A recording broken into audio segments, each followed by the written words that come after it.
आम्ही सगळे उठलो स्कूलमध्ये जाण्यासाठी आणि आमच्या झाडाला आलं होतं जास्वंदीचं फूल.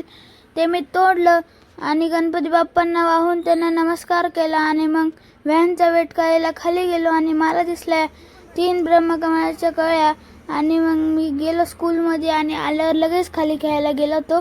मग आम्ही पोर्चमध्ये पण खेळलो आणि मी इथं पडता पडता वाचलो आणि मला त्याच्यात भूक लागली होती म्हणून मी गेलो आणि मम्मीने आज बनवली होती उसळ, ती पण मला आवडते. मग आम्ही 10 वाजता खाली गेलो आणि ब्रह्मकमळाचं फूल तोडलं, पण मी कन्फ्यूज झालो तो कोणतं तोडू. मग शेवटी मी 1 नंबरचं तोडलं आणि तोडल्यावर डायरेक्ट घरी गेलो आणि ते शंकराच्या पिंडीवर वाहिलं आणि शंकराला पण नमस्कार केला.